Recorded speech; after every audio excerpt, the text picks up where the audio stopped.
Hi YouTube, it's Kathy and this is my weekly entertainment wrap-up for December 6th through 12th. This week I read 3 books, I watched 2 shows, I watched 7 Christmas movies, and I listened to 1 book. First this week I read Fence Volume 4, which I've been waiting for ages, but finally came through from my library. This book is about a group of boys who, you guessed it, fence. As we all know, I don't really care for watching sports, but I will read and watch all of the sports-related stories that I can. I like them a lot. This one is definitely a slow burn with a little bit of will they or won't they between some characters. Now that I've read this, I can read the tie-in novel, which I also have out from the library right now, but I do have another 9 books on my TBR before I'm allowed to read that one, so we'll see if I can do it before I need to return it to the library. This week I also finished The Sound of Stars, which was the one book that was on my TBR for the Queer Lit Readathon that I didn't finish until this week. This was a dual perspective novel between Elle and Morris. Elle is human, she is from New York originally,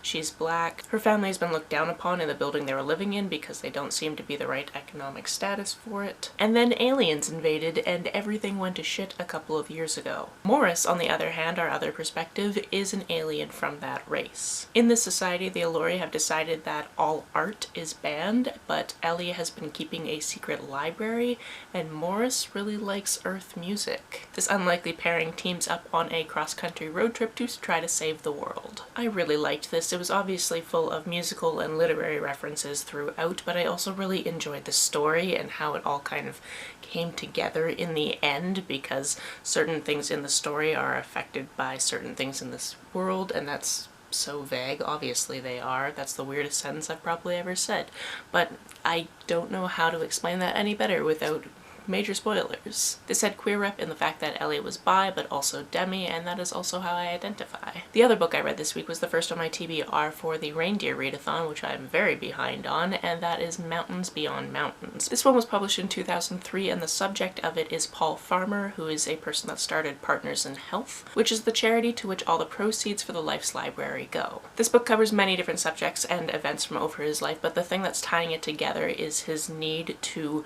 go into a community and put the community first as to what the health needs are. This had a lot to do with health policy. I learned a lot about multi-drug resistant tuberculosis because that is something that was heavily tackled in this book. And the stamina of this doctor was just unparalleled. Chad and I ran out of shows that we were watching together, so we put on the first couple of episodes of Community, which is something I haven't seen in so many years, and it was weird to revisit these characters from the beginning. It was also a little bit weird to see Annie again because the most recent thing I've seen her in is Glow, and that's a very different role. We also continued watching episodes in the second season of the Orville. This continues to be absolutely delightful. I love the sarcasm, I love the humor, I love the different types of characters, I love the twist that we got really recently. That was cool. And I love that when bigger names tend to appear on the show, they tend to be as aliens, so unless you know their voices, you're probably not going to be able to pick them out. On to the 7 Christmas movies I watched this week. We started with Elf because we watched that documentary not too long ago about how it was made, so we obviously needed to watch it.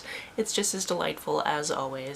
A movie that I had never seen before is A Bad Mom's Christmas. I had seen Bad Moms, I actually watched it with my mom, really enjoyed it, didn't realize there was a Christmas movie, and this was a good Christmas movie. I really enjoyed that it had the essence of the first movie. We got little glimpses into how their lives are going, and then just some of the performances were just fantastic because I don't know if I could do those types of scenes without cracking a gut. Although there was a point where the original How the Grinch Stole Christmas was playing on the TV, I didn't really pay attention to it, but we did watch the Jim Carrey version of How the Grinch Stole Christmas, which I haven't seen since it came out 20 years ago. And I don't understand people that can pick which one's better because they're very different stories just having to do with the same character. That being said, this was a lot of fun. The physical comedy was really great, and I really liked that we had an actress overlap from Bad Moms to How the Grinch Stole Christmas. A classic that I hadn't seen in far too long was Home Alone. We definitely watched that, and then a few nights later we watched Home Alone 2. And of course there was that one cameo that nobody loves that we all just screamed at the TV while it was happening because that guy just walked on set that day and was like, well, you're filming here, it's my place, I'm gonna be in this movie. And it's like, why? Why? We hate you. Anyway, even though I haven't seen these in ages, it was astounding how much it just came right back to me and I could remember what was just about to happen, and it was a lot of fun to revisit, even though as an adult I have to go, oh my goodness, those robbers would be dead so many times over if this actually happened. On Friday, my friend Sarah hosted a live abridged reading of A Christmas Carol, in which I got to play Jacob Marley as well as Tiny Tim and Old Joe, and when we wrapped that up, I made my roommates watch A Muppet's Christmas Carol because I just really wanted to. I hadn't seen it in so long. We had just read all of A Christmas Carol, so it was fun to go from knowing all of these lines from the original and being like, oh look, that's the same here, or that's very, very different. If you want to see that live stream, I will link it down below. It was a lot of fun. Everybody who was there was volunteering their time.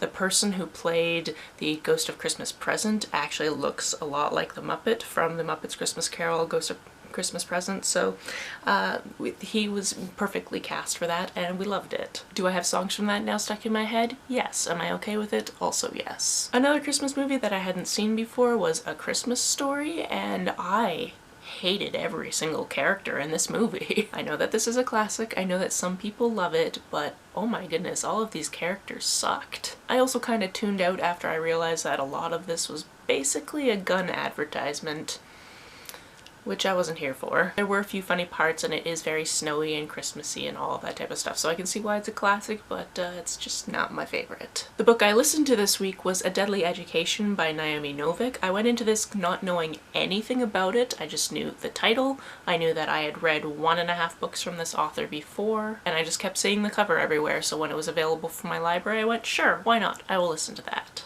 I absolutely adored this book. It was about Galadriel, or Elle if you really need to shorten her name, and she's in this magic school that basically everybody is sent to when they're teenagers because there's these things in the world that are called mals. Mals basically like to feed on pubescent children who have magic. So they're in this magic school, they're all kind of in this together. Mals aren't supposed to be able to get into the school, but they definitely do, so people die all the time, hence A Deadly Education.